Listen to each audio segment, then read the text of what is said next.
Bonjour aux lecteurs de notre chaîne YouTube et aux membres du forum de rcmac.com. Alors, on se retrouve pour le petit rendez-vous que je vais essayer de mettre en place sur les news du mois. On fera ça tous les 15 jours, tous les mois. Là, ça fait un mois que j'en ai pas fait un. Là, je crois qu'on est le 19 mars, donc c'est bientôt le printemps. Depuis la dernière vidéo, il s'est passé beaucoup de temps. J'ai fait beaucoup de choses. Alors, j'ai pas fait tout ce qui était prévu dans la liste que j'avais fait, mais notamment, j'ai fait tous les Tamiya en vidéo. J'en ai encore à vous publier. Il me reste le DT3 à finir de monter. À savoir que les montages, comme je l'ai fait très détaillé, que ça s'adresse aux débutants, c'est hyper long. Là, ça me bouffe des journées entières. C'est vraiment très long à faire. Le fameux MP disque qui est toujours pas terminé. Vous voyez, là, il est terminé. Il me reste juste à peindre la carrosserie. Alors ça, j'avoue que ça me fait un peu peur. Et à mettre l'aileron, les roues. Et après, on ira le faire rouler. Je dirais plutôt en semaine parce que j'avoue, le week-end, j'évite un peu les clubs parce qu'il y a du monde, tout ça. Et je sais pas si c'est un excès de prudence, mais je pense qu'il faut mieux être prudent. Donc on va essayer d'y aller un jour de la semaine et j'essaie de trouver quelqu'un qui puisse filmer le rodage du moteur et ce premier essai. Alors là, hier j'ai terminé aussi une série de vidéos, ça va être dans les... Donc je vous annonce à chaque fois les vidéos qui vont arriver, sur le moteur Kyosho qui équipe la FW06.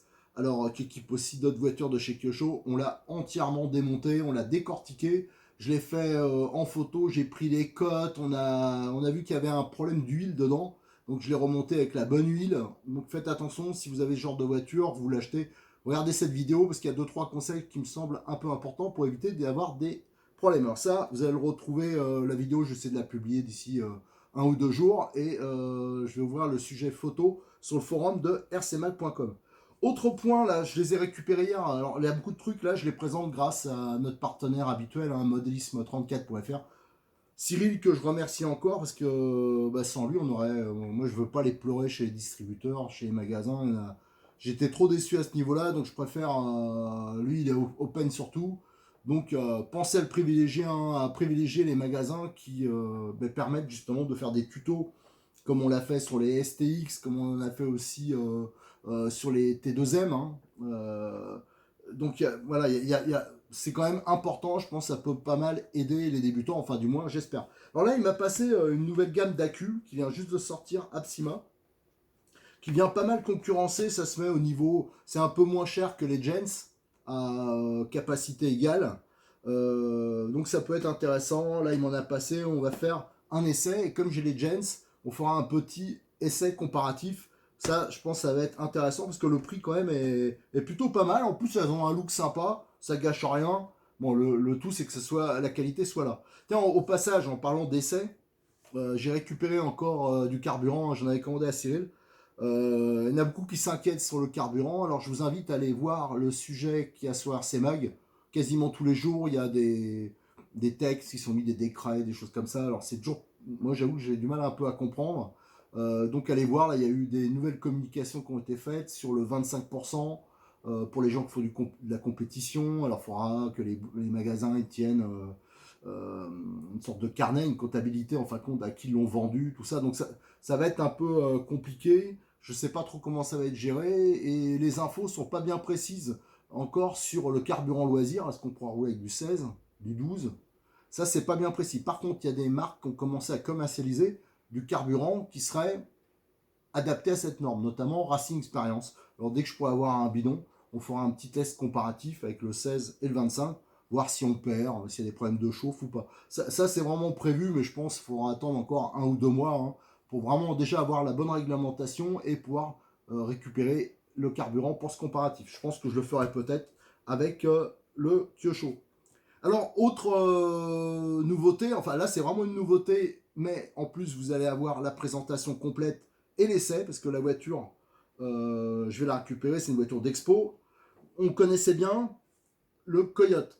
Alors le Coyote, celui-ci, alors ça c'est un modèle d'expo de chez Cyril, c'est une voiture de Charisma. Ça vaut 299 €, c'est un RTR. Pour moi, c'est le crawler qui offre le meilleur rapport qualité-prix du marché. Moi, dès qu'on me demande, tu me conseilles quoi comme crawler? Je n'ai pas un gros budget, tout ça, je lui dis, bah, prends un Charisma. Parce que bah, j'ai demandé à Cyril s'il vendait beaucoup de pièces pour ça. Il vend, par rapport au nombre de voitures qu'il vend, il vend très peu de pièces pour cette voiture. Donc ça veut dire que c'est du balèze. Alors la différence, hein, je rappelle, hein, le Coyote, c'était donc une version courte. Et vous avez les Ford là en version longue, c'est ça qui change. Et surtout, il y avait les versions longues, ils ont une disposition de la batterie et du cerveau qui sont différentes. Voilà. Et là, ils ont sorti le Coyote 2.1. Alors, à savoir que ce Coyote-là est encore disponible. Donc, ça fera un choix au niveau carrosserie. C'est sensiblement la même, mais il y a un petit look un peu différent. Alors, donc ça, on va tout le décortiquer. On va bien regarder. Il y a beaucoup de... Il y a eu pas mal de changements. Le moteur qui est changé. Le système de transmission. Maintenant, ça ne tourne, les ponts, enfin les cardans centraux ne tournent pas dans le même sens, mais dans le sens inversé. C'est pour un peu comme sur les avions. Il y avait les bimoteurs, il y avait une hélice qui tournait dans un sens, l'autre dans l'autre, et ça permettait d'éviter à l'accélération que voilà le couple du moteur. En fin de compte, là c'est pour éviter que le châssis, quand on accélère, il se cabre d'un côté. Voilà. Donc ils ont fait ce système-là, et le système de direction, j'ai l'impression que c'est le même que les versions longues, parce que la batterie reviendrait sur l'avant. Je vous avoue, je n'ai pas encore regardé, parce que comme d'habitude, j'essaye de garder la découverte de la boîte. On va l'ouvrir ensemble, comme ça je découvrirai en même temps que vous. Donc il y a ça, et ce Coyote-là, j'en profiterai à la version normale. Il y a longtemps que j'ai ce projet-là, je voulais le transformer, moi, en vrai buggy. Ça veut dire avec un truc qu'on peut rouler, parce que c'est vrai que les crawlers, c'est enroulable sur le goudron, sur la terre, c'est vraiment fait que pour du crawler. Et moi, je trouve que ça serait sympa d'avoir le même genre de voiture, mais pour des gamins, des choses comme ça, qui aillent pas très vite, mais qu'on puisse rouler aussi bien sur la terre, qui gardent des bonnes capacités quand même en franchissement, mais aussi qui puissent rouler sur un circuit, qui soit réaliste, en fin de compte, qui ait une utilisation réaliste comme un vrai pick-up. Donc ça, on va faire la transformation en mettant des vrais diffs, hein, comme ils sont bloqués d'origine, enfin on va changer le rapport. Donc ça, c'est un truc, il y a longtemps que je veux le faire, on va le faire sur cette base de Coyote, et ça sera aussi valable pour les versions longues. Ça, je pense que ça peut être intéressant. Voilà, donc ça fait déjà un beau programme hein, pour la fin du mois. Surtout que je vous dis, j'ai des voitures à terminer. La FW, là, j'ai pris de l'avance. Il y a des vidéos à vous publier. Hein. J'ai fait tout le démontage de la voiture, j'ai tout décortiqué. Donc ça, j'ai commencé à en mettre, mais il reste du boulot. Et aussi, j'ai un autre projet. Là, j'ai passé pas mal de temps à trier des revues anciennes.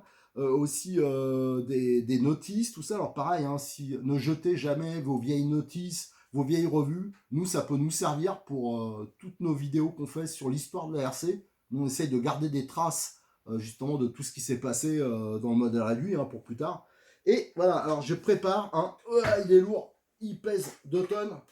Un spécial Kyosho dans les vidéos vintage, voilà, avec des voitures qui seraient sur les voitures à châssis poutre et en acier, c'est-à-dire où il n'y a pas d'alu, quoi. Enfin, non, pas d'alu, il n'y a pas de plastique. Donc voilà, ça c'est un char d'assaut, ça pèse au moins 5 kg, ça muscle les bras. Voilà, des voitures un peu originales que j'aimerais bien présenter. Ah si, j'allais oublier une dernière chose. J'ai reçu, parce que je suis passé en fin de compte chez Cyril de Modix 34, c'est là que j'ai récupéré la boîte, tout ça. J'ai reçu, il m'a passé 4 sortes de carrosseries qui sont super belles avec les autocollants, ça en 1/10. Et alors, il n'y a pas marqué dessus ce que c'est comme voiture. Donc je vais essayer de les présenter en détail. Alors c'est difficile hein, de prendre en photo des carrosseries transparentes. Et donc on verra, je vais voir si ça s'adapte notamment sur tout ce qui est Tamiya, les TT01, TT02, les Phaser, les FW. Parce qu'en fin de compte, pour ces voitures-là, il y a très peu de carrosseries disponibles si on veut les changer. Et surtout, elles sont chères. À part les carrosseries que fait Cyril, comme la Mini, tout ça. Mais si on veut, par exemple, des voitures américaines, des voitures de sport, tout ça, il n'y a pas. Ou alors, il faut débourser des sommes folles, quoi. Enfin, c'est délirant.